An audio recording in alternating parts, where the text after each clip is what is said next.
Maryland lands a 4-star commit. You are Locked On Terps, your daily podcast on the Maryland Terps. Part of the Locked On Podcast Network, your team every day. What's up, everyone? I'm Tre Moore, video content creator for 247 Sports and InsideMarylandSports.com, and host of Locked On Terps, part of the Locked On Podcast Network, your team every day. So thank you for making us part of your day. And today's episode is brought to you by FanDuel. Make every moment more. New customers join today, and you'll get $200 in bonus bets if your first $5 or more wins. Visit FanDuel.com/LockedOn to get started. Maryland lands 4-star cornerback Kevyn Humes.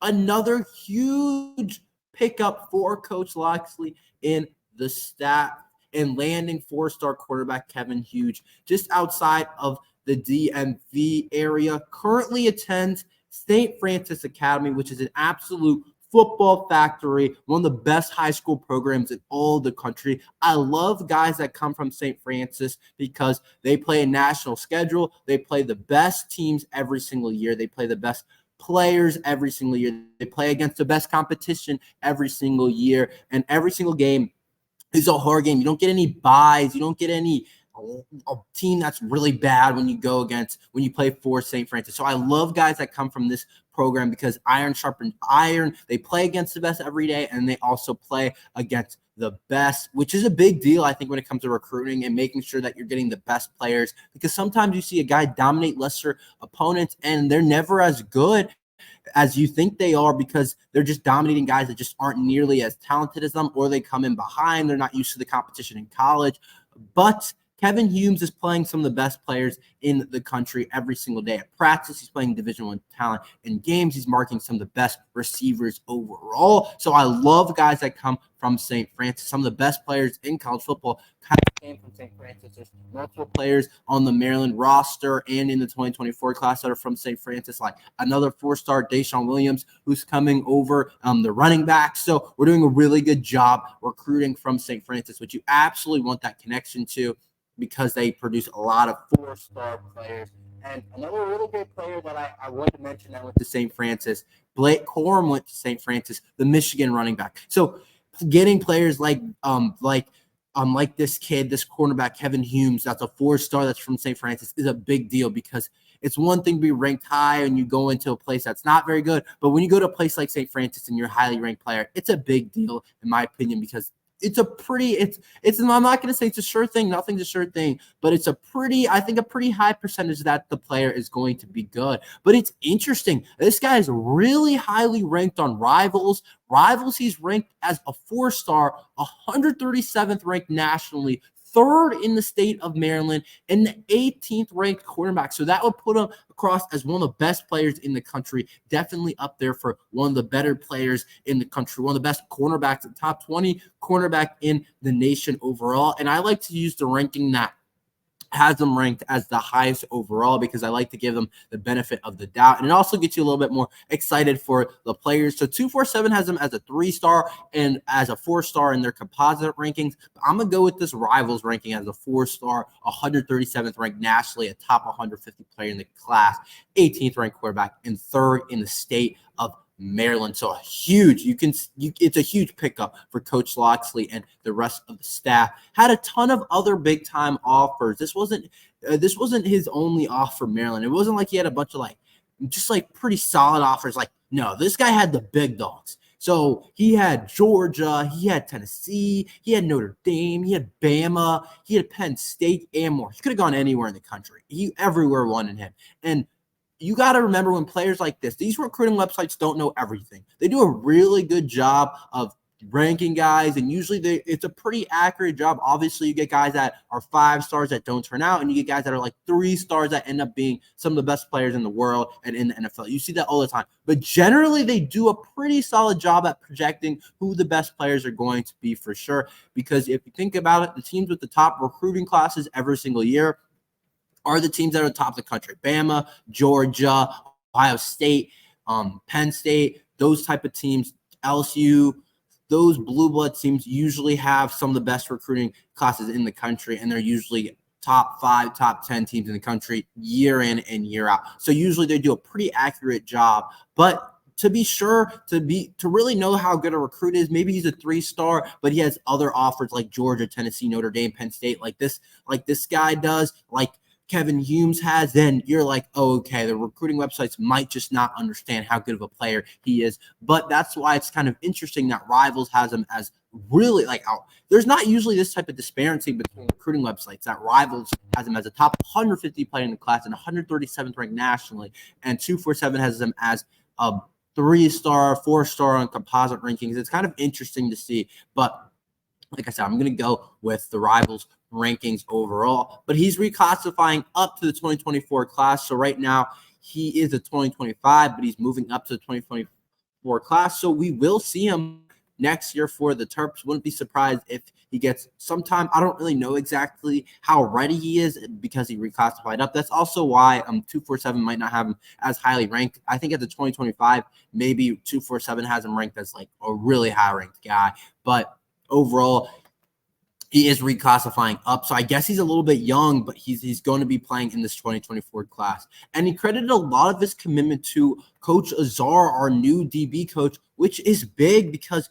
Coach Azar, he came in from Boston College. He previously did work at Maryland a little while ago, but for Coach Azar to be pulling some of these guys, these highly ranked 4-star guys that Nick Saban wanted, obviously Nick Saban's gone, but he had a picture he has a picture posted with Nick Saban on his Instagram. So you know that Bama wanted him. Bama had offered, and for us to get him over Georgia and some of those other guys to commit to us. And he said that Coach Azar was one of the biggest reasons why he committed to Maryland, because Coach Azar was one of the first teams that offered him at Boston College while he was in high school still. So Coach Azar definitely has some relationships that are going to be a big deal. And we talked about it on this. Coach Azar is a really he's a really high-level recruiter. So we know overall that Coach Azar can do some really big things in the recruiting world overall. So for him to be able to do that and to pull this kid from St. Francis 4-star is a big deal. So Coach Azar is definitely off to a really good spot in recruiting. And when he turned over on the speed, this kid's got speed. He might be the fastest on the team right away, which is big for the cornerback position, which is big for us to have that kind of athleticism in the back end for makeup speed, for sticking with guys, sticking with speedsters, to be able to press coverage and to be able to not worry about getting beat over the top. For all that type of stuff, it looks like he has a lot of it. It looks like Kevyn Humes has a lot of that type of stuff and is made of the right type of things, that he's a lot of God-given talent, a lot of God-given athleticism that you just can't teach, which you want from a lot of these guys. It's how a lot of them become really great players, guys that have the talent but also have the work ethic, which it looks like he has.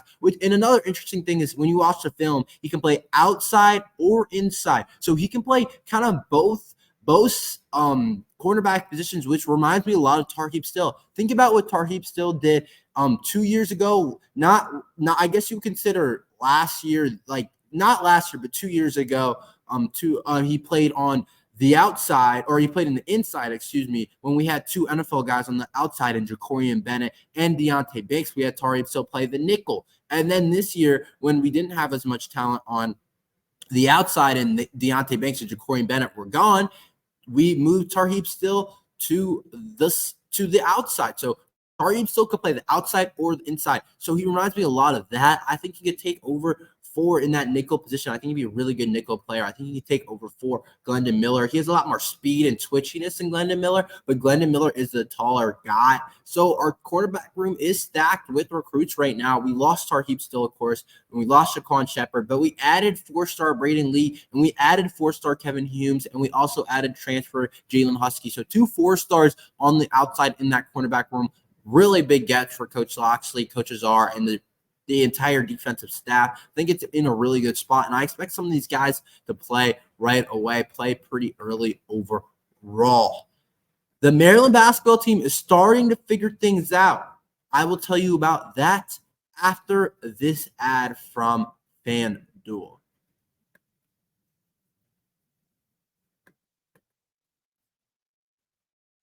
Happy Super Bowl to all who celebrate from FanDuel, America's #1 sports book. If you're like me, Super Bowl Sunday is all about scoring the best seat on the couch and grabbing your favorite football snack and placing some super bets. Super Bowl Sunday is like a holiday. You grab your friends, you grab some wings, and you watch the game. It's amazing. Everyone loves doing it. Seems like a holiday. It's a tradition. It's like every single year you watch the Super Bowl. But FanDuel has so many ways for you to end the season with a dub or 2 or 3. Not only can you bet on who will win the Super Bowl 58, but FanDuel also has bets for which players will score a touchdown, how many points will be scored, and so much more. New customers join today, and you'll get $200 in bonus bets if your first bet of $5 or more wins. Just visit FanDuel.com/lockedon to sign up. That's FanDuel.com/lockedon.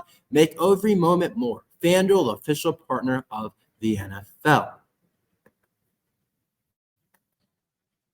So the Maryland basketball team is starting to figure things out, and things are starting to go our way. The Terps just crushed Nebraska 51-73, and I haven't been able to talk about this game because my mic and my computer haven't been working, and so I haven't really been able to talk about this game, but I've been really wanting to talk about it. The Terps are starting to figure it out. A complete performance from Maryland that we had. It was a complete performance definitely last Saturday against Nebraska. We went up 27-44 in the first half, and the Terps dominated most of the game. The first couple minutes of the game, first 5, 7, 8 minutes, we weren't playing particularly well, and it looked like it could be one of those games, but that often happens in college basketball and the Maryland Terrapins. We often can start slow in the first half. We've been a second half team, but we rebounded in the first half, going up 27-44. We looked like a complete team, and we also won the second half 24-29. It was a complete performance. I think we're starting to figure things out. I haven't seen us put up a complete performance like I did this game against Nebraska. I haven't seen us play quite to this level for an entire 40 minutes like I did against Nebraska.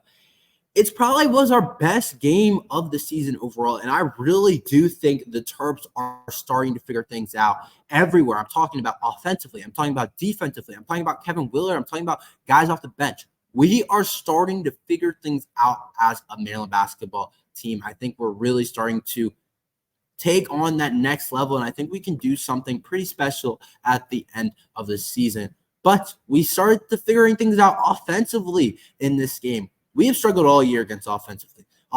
We have been terrible at times offensively. Think about when we scored 15 points in the first half against Villanova. Couldn't score the ball at all. Think about some games where we just couldn't even score, even against lesser opponent teams, and we looked pretty terrible overall.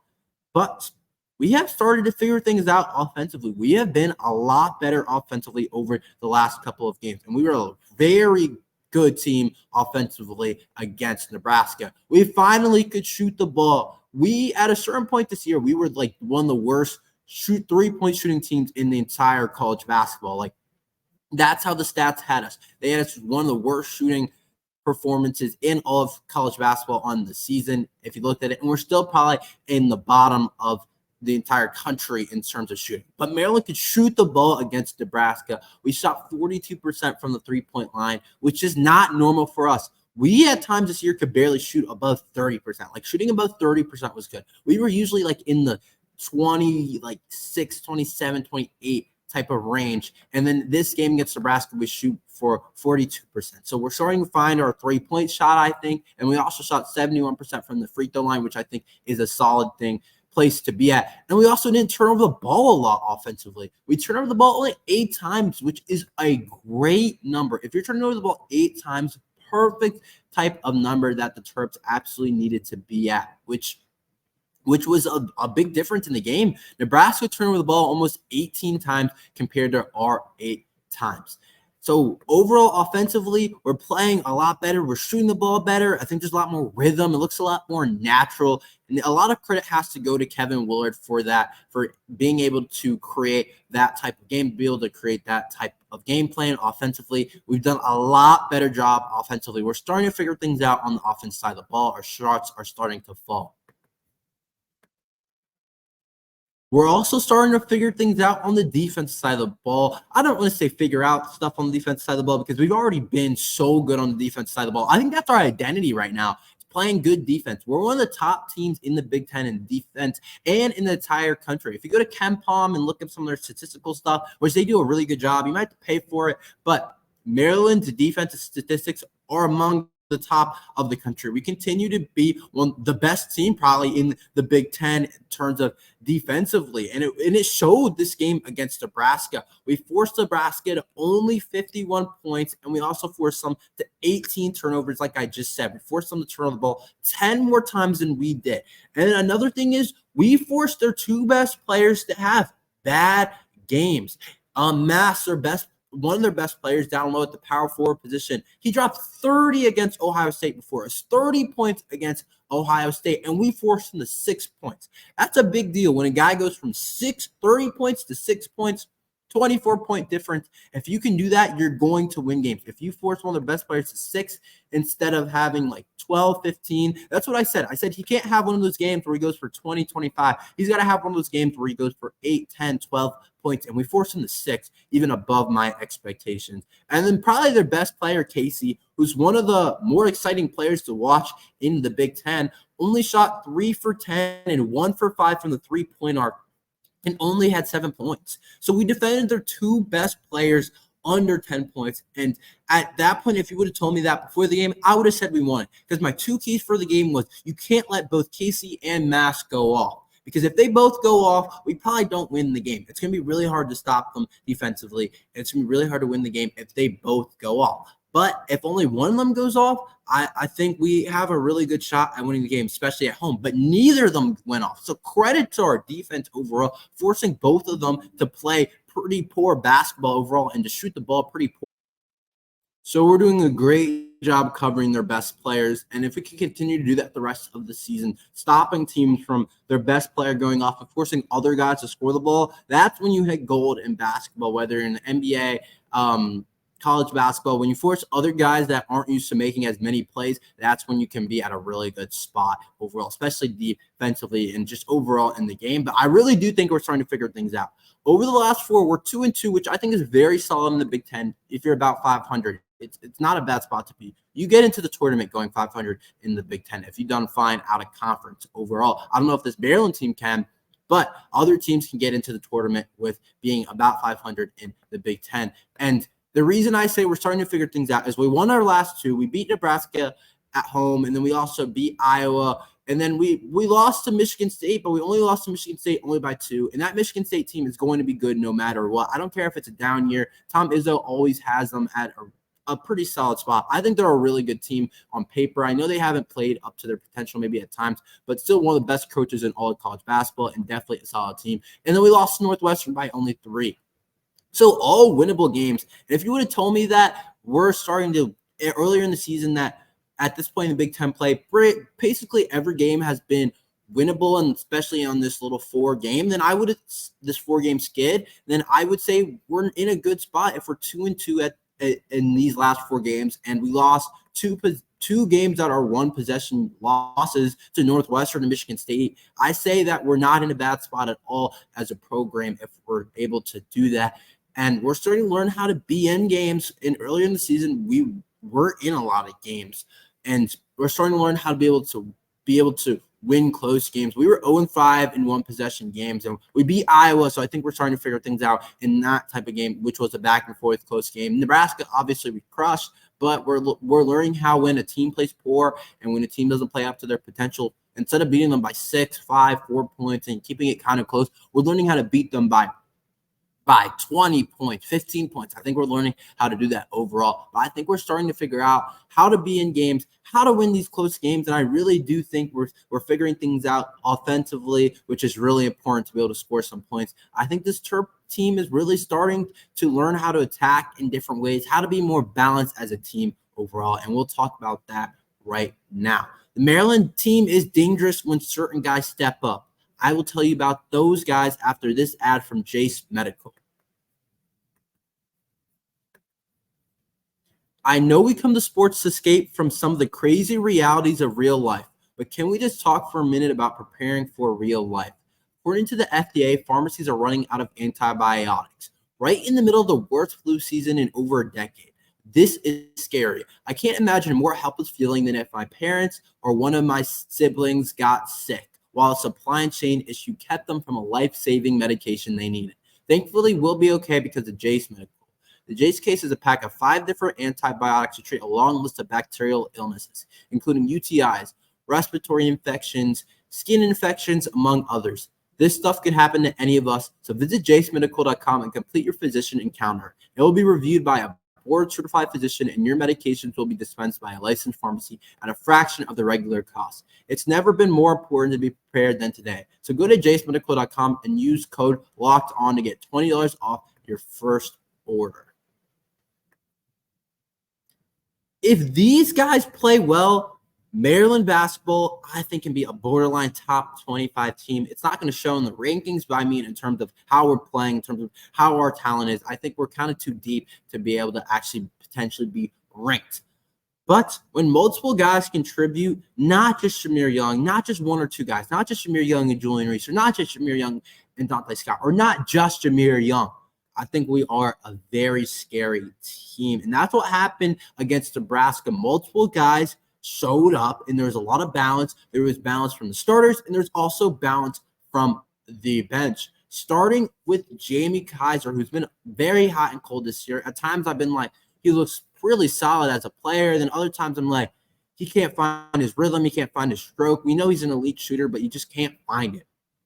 And he's just a freshman, but he produced against Nebraska off the bench. He did some big things against Nebraska off the bench. And when he can play to that level that he played against Nebraska, going through 4 for 5 from the three-point line and dropping 14 points off the bench and being our second leading scorer off the bench, it can really help this team in the balance of the team. If Jamie Kaiser just shoots a higher percentage from the three-point line, he always takes about 3-4 three-point shots per game. And if instead of making 1, he starts to make 2 per game, or the games he makes 0, he makes 1, it can really be the difference. Because when he goes 4 from 5 from the three-point line, it's so hard to beat us as a team, and he really can do that. He has that type of stroke. He helps us be more balanced off the bench, but he's definitely been up and down. But when he's up, we're a much better team, obviously. And then Jahari Long, who I still think should be a starter, provides a really solid spark off the bench in terms of scoring. Maybe it's better if he comes off the bench because it gives us some scoring options off the bench overall. But Jahari Long dropped 11 points and went 3 for 4 from the three-point line and shot 75% from the three-point line. So Kaiser shot 80%, while Jahari Long shot 75%. We're not going to get that type of shooting from these guys, but if they can continue to give us scoring off the bench, I think it can help us a lot, and I think it's a big deal overall, and they did that in this game. So if they continue to shoot at a high level, I think it's a huge deal for the Terps to have that scoring off the guys. Having 2 guys off the bench that get double figures, which hasn't happened this year, is a big deal for us to get production off of our bench. It takes some of the pressure off of our starters, which we need for the rest of this season. If we want any shot at March and going on this type of win streak that we're going to need and win most of the games for the rest of the season, which I'm not saying we can do, but I'm not counting us out to go on some type of really cool run at the end of the season. And we also saw Deshaun Harris-Smith have 9 points. He struggled, so getting 9 for him is big, and he also hit a 3-point shot, which we haven't seen him do much. We've seen him struggle from the three-point line. So for him just to get a 3-point shot is a big deal. So the team was a lot more balanced, and it made sense for Jameer Young to not play his best and for us to still win because other guys stepped up. Jameer Young only had 12 points and went 5 for 15 shooting, so definitely not his best shooting game. I would say that's a bad game for Jameer Young. But when Jameer Young can drop 12 and we still win, that's when we're in a really good spot as a program, and that's what happened last game. I think we're making a lot of production when something like that could happen overall. So I think we're in a pretty good spot overall. Maryland basketball is in terms of we are improving. I think we've gotten a lot better. And Julian Reese led the way with 15 points, 3 steals, and 10 rebounds. It's balanced. We're scary when we're balanced. We're in a good spot right now if we can continue to be balanced like that. Our best team isn't when Jameer Young drops 35. That's cool and all when he drops 30 points and whatever, but that's not when we're at our best. We're at our best when multiple guys step up and we find some balance in this team.